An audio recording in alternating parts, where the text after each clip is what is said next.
Hello,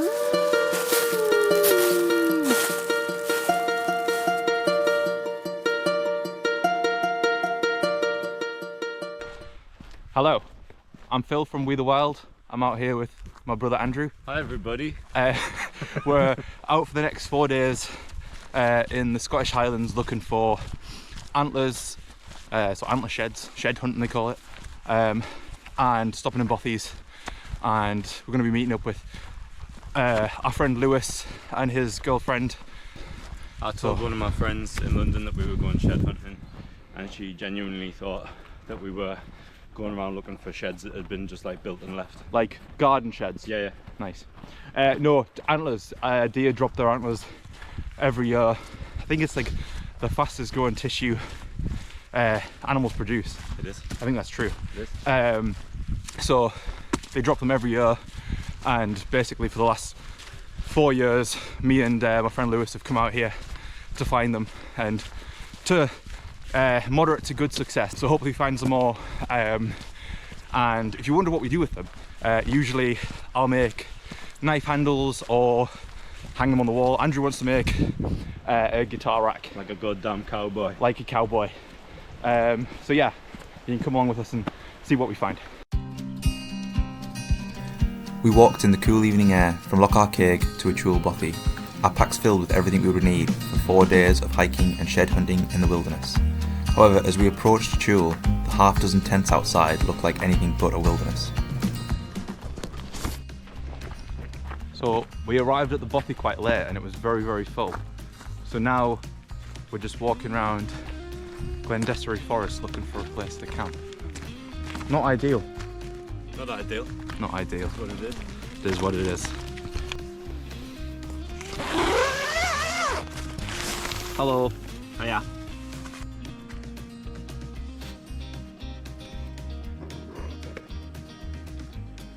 We found a place to camp tonight. Night, Phil. We found a place to camp tonight in Glendessery Forest. We've set up our tent and we will be up early tomorrow to go find some sheds. Night viewer.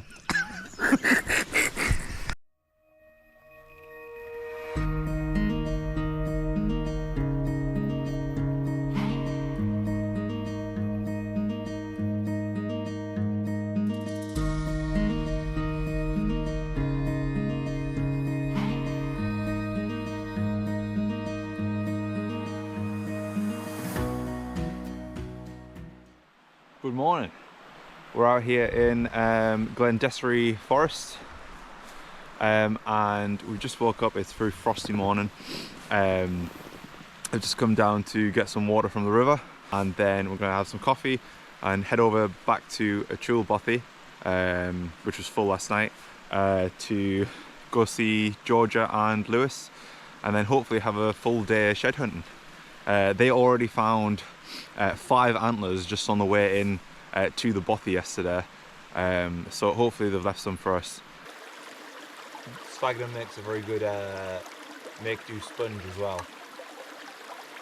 Good for cleaning jet boils. It's antibacterial, so I think everyone probably knows this fact, but in the war, and I think it was World War I, it might have been World War II as well, they used to boil sphagnum to make field dressings. So they boil it, dry it, and then obviously super absorbent and antibacterial, so it was a great field dressing when they didn't have a whole load of bandages and gauze and things.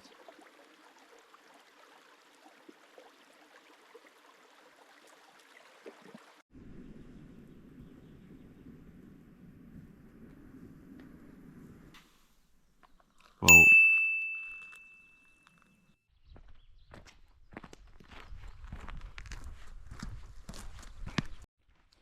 How did you sleep, Andrew? Fucking terrible. Andrew's a city slicker these days. Don't know if you can see the steam rising here, but it kind of looks like Jurassic Park.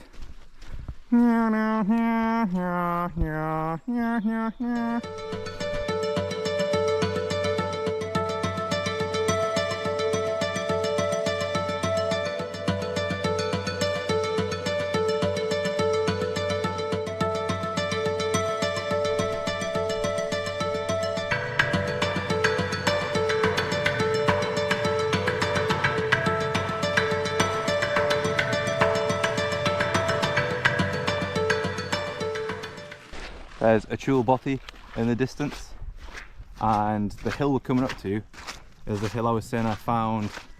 The first deadhead I ever found was on the meander of this river, and we were glassing from this little hill here when we saw it. Lewis was over the other. I can see an antler. Can you see it? Can you see it? That was good timing. Well, this is definitely the best spot because we've just found an antler talking about finding antlers. What a place. I'll finish the story in a second once we go get this one. There we go. That's the stuff. There we go. First antler of the trip. Talking about antlers, we found one. Nice. It's 1, 2, 3, 4, 5 pointer. I think you can see me there. Just about, yeah. So this is where last time I was here 2 years ago. I was glassing from this hill and Lewis was down the river over there. And I glassed over at the meander over there of the river. Saw some prongs sticking up. Got excited, thought we might have found a deer antler. So Lewis goes over to look at it. Holds up not one, but entire deadhead. Perfectly clean by the river. That's now mounted on my wall.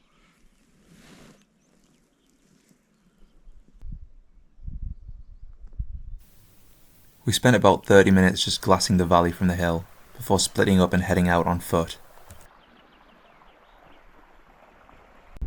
Andrew said he was going to go for a poop and ended up coming back with 2 sheds.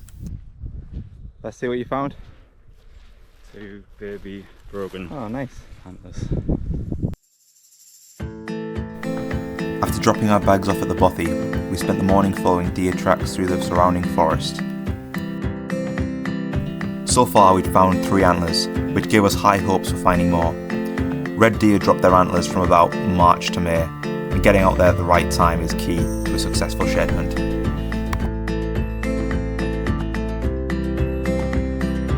For about 3 hours we searched dense coniferous forest and found nothing but these animal tracks, which I couldn't identify. So if anyone is good at identifying tracks and can tell me what made these, please write it in the comments. Let's head through this part. Oh. Yeah, there's definitely deer tracks everywhere through here. Come across a little ruins of something.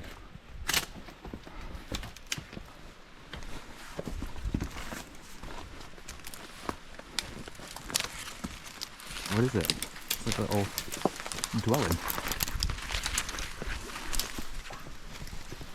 It's cool. Nice. There's a door here. Oh, cool.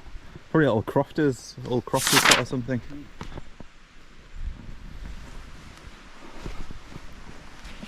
Nice. We're just heading through the woods now looking for antlers. Andrew found 2 in the woods by the bothy, and now we're heading. Yeah? Hang on, 2 secs, I'll come up. Now we're heading just through the forest of Glendessery. We're back here looking for antlers around here, and it's beautiful, look. We had no luck finding anything other than abandoned and almost definitely haunted dwellings in the forest. So we headed back to the valley, and Andrew had his first try of beef jerky, which he described as Good beef. Then we hiked back and found Lewis and Georgia, who had by this point found about 8 antlers, and now somehow an antler-tipped staff which Lewis had just found lying on the ground up in the mountains. The man is officially a wizard of antler hunting.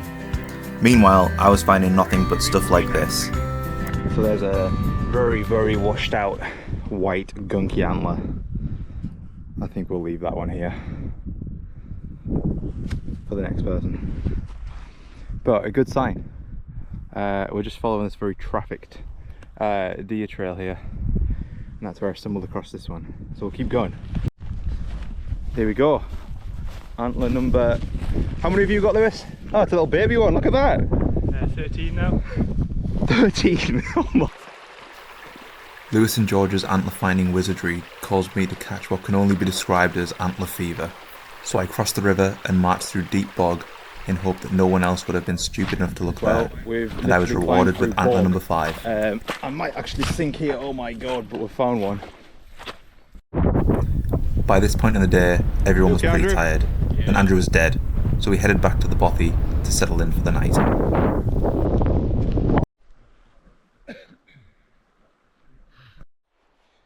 So this is day 3. We headed out to a chul bothy last night. It was the busiest I've ever seen it.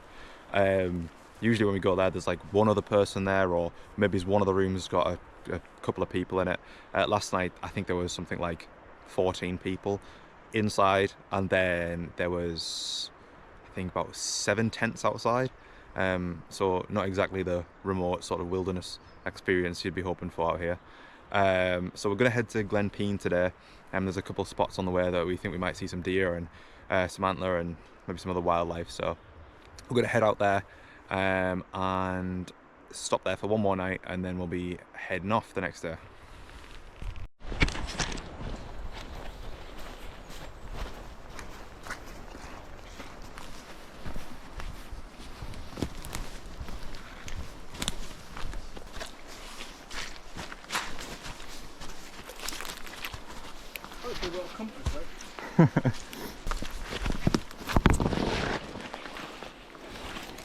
Sorry, man. Okay. You just put the tree.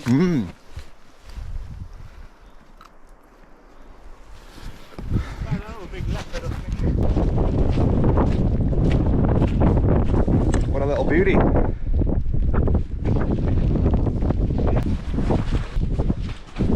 I got another one. Jesus Christ.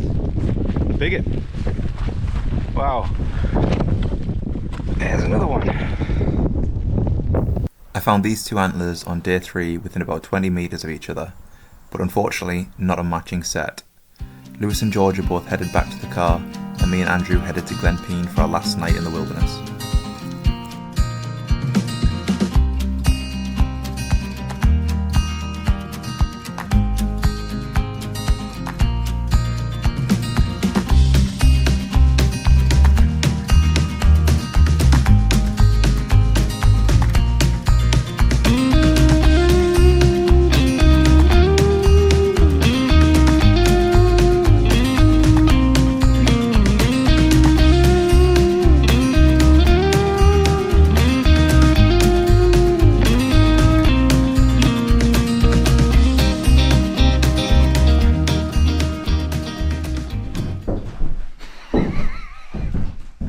Dysentery. It's a good stretch though. Yeah. It's a good look. Should we go? Yeah. With my brother's injured Achilles stretched and a couple of Imodium for his poops, we hiked around Glen Peen Valley for our last afternoon of shed hunting.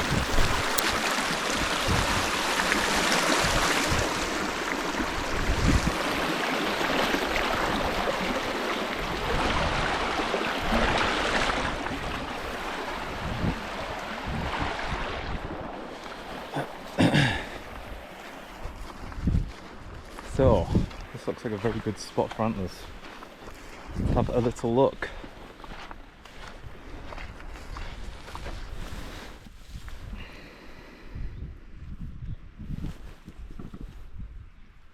I think we'll leave that one here. Another kind of cool structure. Don't know what this was. I don't know if it was a crofter's hut or not. It looks like there's the crofter's hot tub. I don't know what it is. Quite cool though. I imagine it is a crofter's hut. There's his other hot tub. That's cool. There's the body. After returning from a hike, Andrew finally found a full intact antler while filling his water up at the stream, so he might get that guitar rack after all.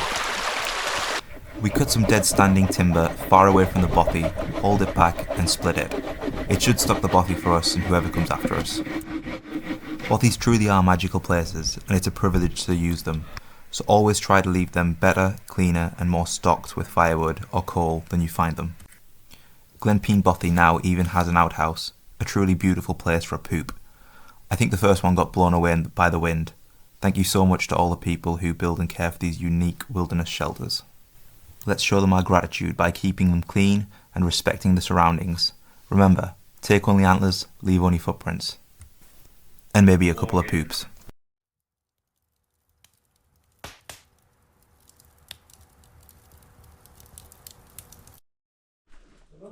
Morning, Andrew. Morning. Shows your antler.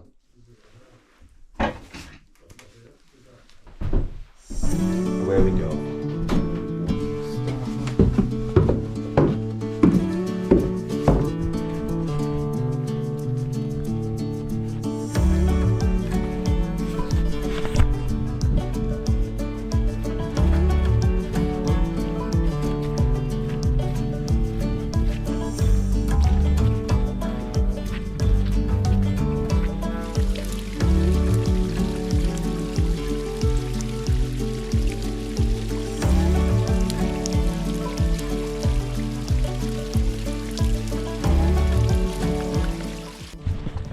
This is our fourth and final day of walking around the Highlands and shed hunting. We found, well, me and Andrew found 3, I found 4, and then Lewis and Georgia, they left yesterday because they'd got as many sheds as they wanted. So they left yesterday because George's ankle was hurt. Andrew's Achilles is now destroyed, and I've got these stupid little tools. And my knee stopped working yesterday for a while. And then we stopped at Glenpeen last night and met 2 nice Scottish blokes. So that was good. Bit of a change from the night before. So now we're just heading back to the car. Yeah, the Scottish blokes we met last night could not have been more stereotypical Scotsmen. One worked for the big whiskey company. Yeah. One of them what was it that he worked for? I can't remember. Oh, but it was like Lagavulin and things like that. The company, it sounded like DeLorean, but it wasn't. It's not a car. Yeah. And then the other guy was a gunman. Yeah. Professional gunman. He was armed security. I asked him what training he needed. He was like, "Oh yeah, you just apply and go become a gunman." And he's just showing us pictures of his guns. Yeah, showing us pictures of nice guns. So, but lovely blokes. Kept them both awake, snoring. One was drinking gin and tensing. Yeah, gin and tensing, and eating microwave Rustler's burgers that he put on the fire and then boiled. What a guy. Crazy. Hero. But yeah, they were nice guys. With backpacks full of antlers, we headed back to the car for the long journey home. Thanks for watching my first full-length video. It took me a while to make, and I had to sit and listen to my own narration voice, which made me cringe. So, if you liked it, please like and subscribe for more. Cheers.